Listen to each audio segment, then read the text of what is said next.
Amadas mulheres do reino, graça e paz de nosso Senhor e Salvador Jesus Cristo, vai tudo bem contigo, com a tua família? Comigo vai tudo bem, graças a Deus.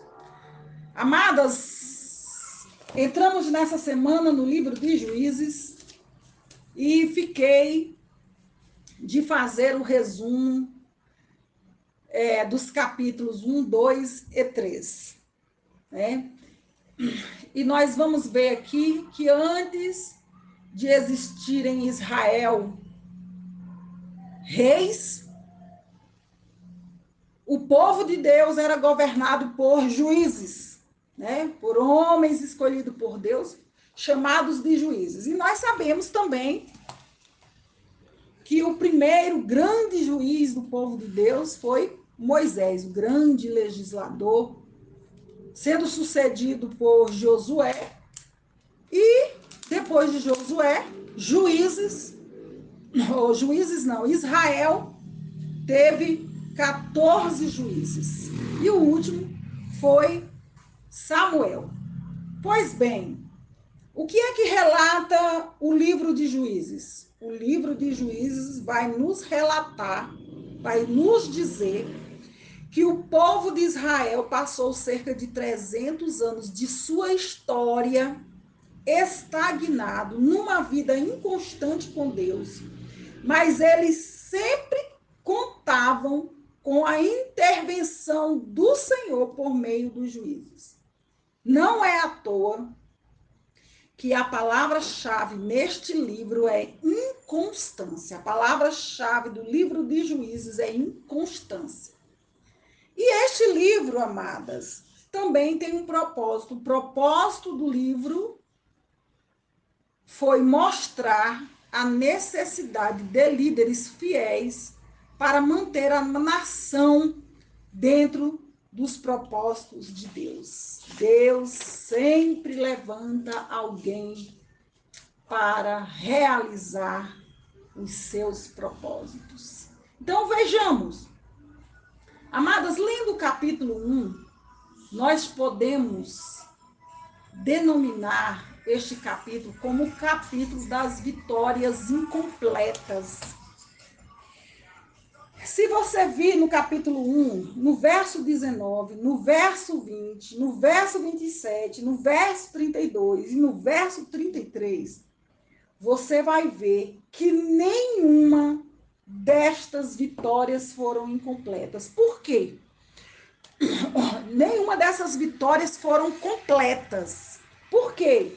Porque o povo não conseguia derrotar, botar para fora da terra que Deus tinha dado para ele os inimigos.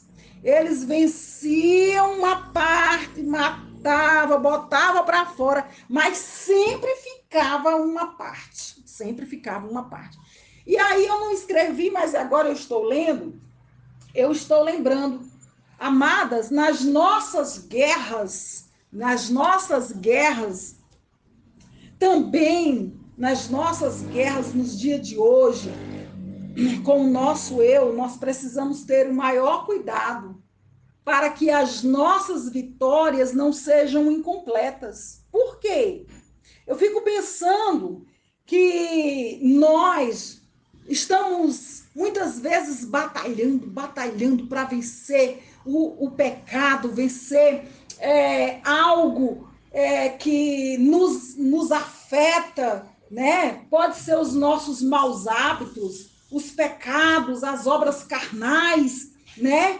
Que estão batendo a nossa porta e às vezes nós até abrimos a porta para eles.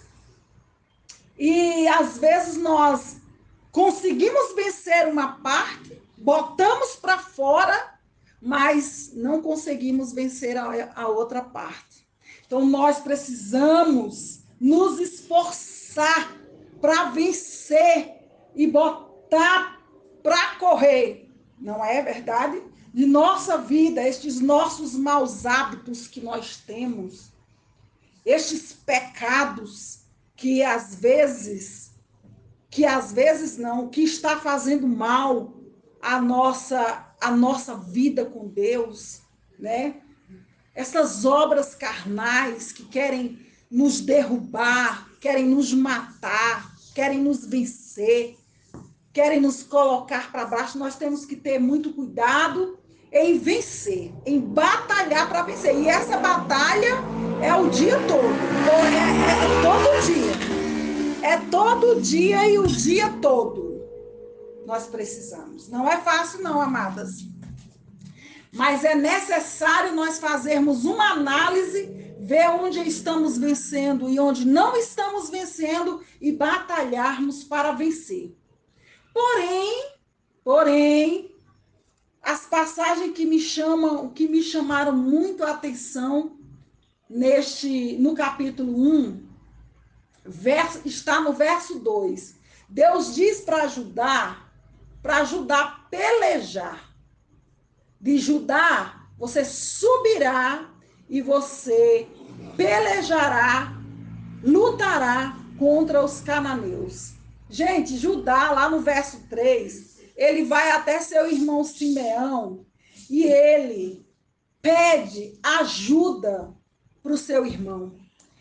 Lá no verso 3, ele diz assim: ajuda-me e te ajudarei. Que coisa linda, amadas. Que coisa linda. Que coisa linda é podermos, é termos com quem contar na hora da batalha, na hora da luta, na hora da peleja, na hora da guerra. Coisa boa é nós termos um Simeão para dizer sim, eu ajudarei.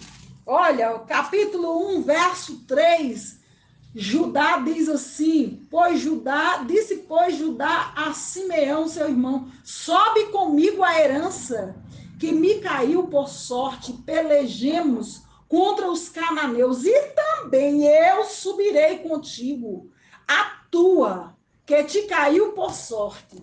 E Simeão partiu com ele. Gente, amadas, coisa boa é termos com quem contar, coisa boa é termos auxílio quando necessitamos.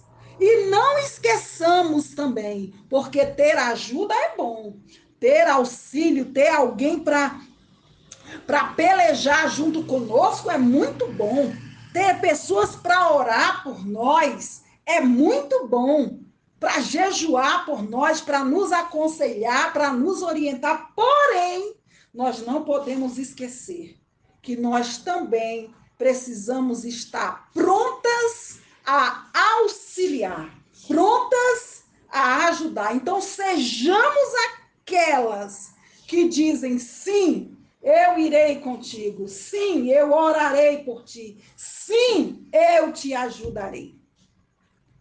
Encontramos também, neste capítulo, uma mulher determinada. Gente, ela foi uma mulher muito determinada, era filha de Caleb, chamada Axa.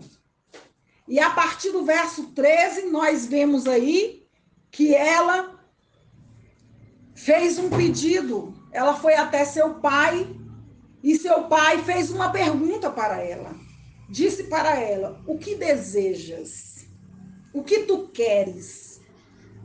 Gente, o que eu acho interessante é que Axa não perdeu a oportunidade. Não perdeu de jeito nenhum. Não deixou passar a oportunidade. Ela disse assim: o Senhor me deu terras secas. Eu não quero, eu quero fontes de água. Eu quero terras que tenham fontes de água. Sabe o que o pai dela fez? Deu para ela as fontes superiores e as fontes inferiores. Amadas, não deixemos as boas oportunidades nos escapar e saibamos pedir também ao nosso Pai com sabedoria. Porque se Caleb tinha para Axa e deu para Axa em abundância as fontes superiores e as inferiores, imagina o nosso Deus, que tem para nos dar. Então, saibamos pedir, não percamos a oportunidade de fazer isso. estejamos prontas para responder a pergunta do Senhor. Em toda a história da humanidade, Deus sempre usa pessoas para ajudar na peleja. Glória seja dado o nome de Jesus. Deus sempre foi um pai presente para Israel. Ele orientava, ele cuidava, ele advertia, disciplinava. No início do capítulo 2, nós vemos isso.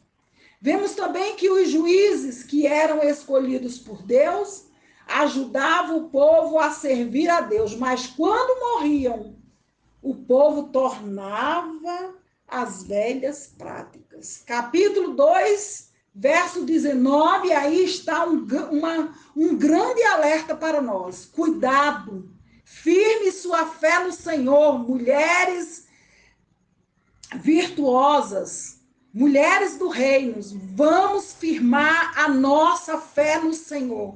A nossa fé não está firmada em liderança. A nossa fé não está firmada no nosso esposo, nos nossos filhos, nos nossos orientadores, embora que eles dão exemplo, mas a nossa fé está firmada em Jesus. Em Jesus é que está firmada a nossa fé. Capítulo 3, nós vemos que em meio ao caos espiritual e moral da nação israelita, sempre havia alguém com o coração inclinado a ouvir a voz de Deus e obedecê-la. Foi assim com os juízes.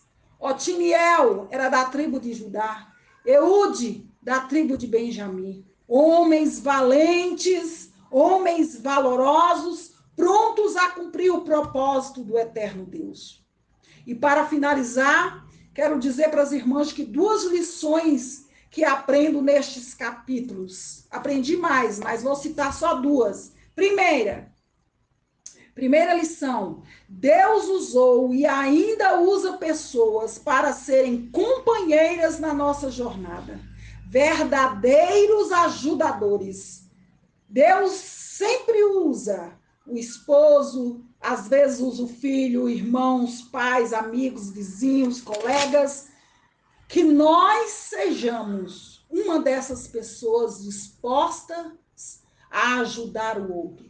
Sejamos pessoas com um coração inclinado a ouvir a voz de Deus. Segunda lição que aprendo, na nossa jornada, o tempo de guerra, o tempo de peleja e o tempo de sofrimento é bem menor do que o tempo de paz e sossego que o Senhor nos concede. Graças a Deus por isso. Aleluia! Que o tempo de sofrimento é menor, porque senão nós não íamos. Graças a Deus que o Senhor conhece a nossa estrutura, Ele lembra que nós somos pó, porque senão nós não íamos conseguir. Capítulo 3, verso 9. O povo estava há 8 anos na servidão. 8 anos. Clamaram ao Senhor. Otiniel, Deus levantou Otiniel, ganhou a batalha e Deus concedeu 40 anos de paz àquele povo. Capítulo 3, verso 14, 18 anos o povo dominado. Capítulo 3, verso 30, 80 anos de paz. Glória a Jesus. Que Deus abençoe grandiosamente a sua vida, que nós consigamos inclinar o nosso coração todas as manhãs para Deus, nos voltar e que a nossa oração seja: Senhor, o que tu queres de mim hoje? Aonde posso ir? O que eu preciso fazer? Quem é que está precisando da minha ajuda? Deus te orientará. E você será feliz em fazer, em atender o ID do Senhor. Um abraço, Deus continue abençoando.